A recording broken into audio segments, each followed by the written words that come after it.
Hey y'all, welcome back to my channel. My name is Shamika and this is Check the Rhymes. I am super excited that you're here. As always, thank you so much for tuning in. Y'all, I am so excited about today's show because this was actually not really planned. The universe just said, you need an interview? Here you go. I was backstage at a concert and I heard this voice and I was like, wait a minute, I know that voice. It was Bowlegged Lou, y'all. Yes, from Full Force. So of course I had to invite him to come on the show. So he is here in the building today. We're going to talk about all things Full Force. We're going to talk about, yes, that new House Party movie. And he's going to answer your fan submitted questions. So stay tuned because you don't want to miss today's show. It's going to be fun, funny, informative, all the things.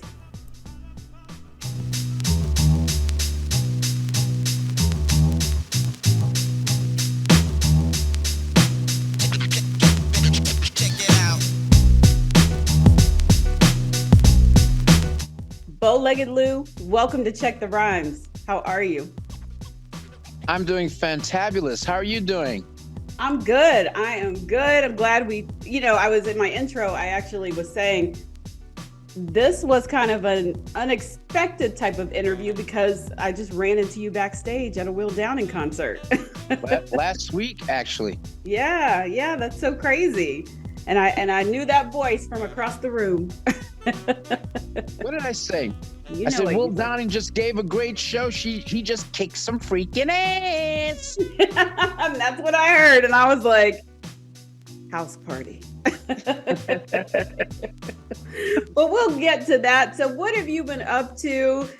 Like, catch me up. What have you been up to? Well, I know we're still performing and everything like that, still writing music. We're still doing our thing. It's 6 members of Full Force. Bowlegged Lou, myself, that's Bowlegged Lou. Then my brother Paul Anthony and B Fine, my 2 brothers that was in House Party. We played the guys chasing after Kid and played. Then you have my cousins also from Full Force, which is Baby Gerry, Shy and Curt-t. And we're Full Force. And everybody's still, we're still active, still doing our thing. Not as active as back in the day, but still active, still writing songs, still collecting checks. Thank you, Jesus. And it's 6 of us. So, we split everything 6 ways from the beginning of our career. Even if one person writes the song, it's going to always say written and produced by Full Force. If 3 people write the song, written and produced by Full Force. It's all 6 of us. So all for one and one for all. You guys came out in the earlier 80s, but I just wondered if you ever had the opportunity to come across like Kashif or Paul Lawrence, those producers, and what that was like. Kashif and Paul Lawrence, I met Paul Lawrence before. Kashif was even a great experience, and I kept in contact with Paul Lawrence via social media behind the scenes. Mm-hmm. I got so much respect for him because I think they came out a little bit before us. Yeah. And Kashif, I'll never forget, man, when I met him, may he rest in peace. Mm-hmm. He was at a radio station in Philadelphia. Was it Deanna Williams? Yeah, it was Deanna Williams, it was her radio show. Mm-hmm. And we was on an interview together. And I'll never forget when I said, I just finished doing I told Kashif, I just finished doing an interview for Melissa Morgan. And he's saying, yeah, that's great. You did an interview for Melissa Morgan. I did an interview for Melissa Morgan's Unsung also. It's for TV One's Unsung. Yeah. And I must have did like 9 of those for different people. But I did one for Melissa Morgan. Mm-hmm. And then Kashif is there on the station with me and says, yeah, I was part of Melissa Morgan's too, but they should do an Unsung on me. He said that. Why wouldn't they do one on me? I was Teddy Riley before Teddy Riley came into business. That's what he said. And he said, I think I deserve an Unsung. And I looked at him and I said, Kashif, you're right. You definitely deserve an Unsung. Why is it? What happened? I don't know. I'm not getting the callbacks or whatever. Oh, yeah. But, producers didn't always get the credit that the producers now get. Right. And I always feel that Full Force was the ones to start that whole, well, you're going to know who produced this damn record.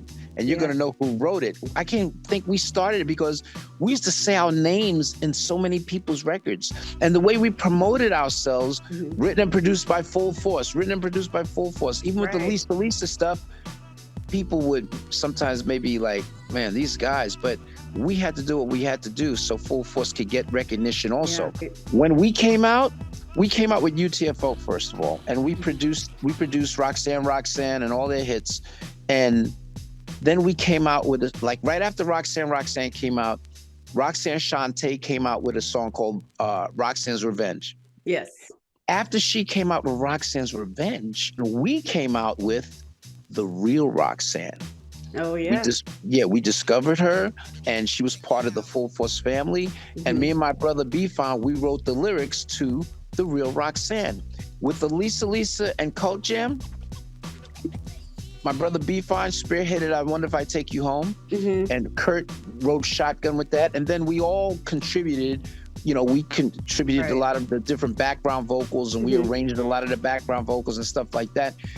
But on her first album and her first single, being that we were such an integral part of it, as writers and producers, the first album and the first song was, the first single was called I Wonder If I Take You Home, by Lisa and Cult Jam with Full Force. You're damn right. Yeah. Because it's just the second album with Head to Toe and Lost in Motion, we kept our name off of it. But you're damn right, we're coming on that debut thing because it's just as much as our song as it is Lisa and Cult Jam. And if you see the first video of I Wonder If I Take You Home, you damn right, 6 muscle bound. Yes, y'all are all up in that lady video. Remember, it's Lisa and I know. Cult Jam. So we were all up in the 3 of their video. I'm telling you, nobody was doing it at that time. Right. P. Diddy took it to a whole nother level when he started doing it. And the same thing with Teddy Riley, Yup, and all of that stuff. Yeah. We would say Full Force Get Busy one time in some of the songs.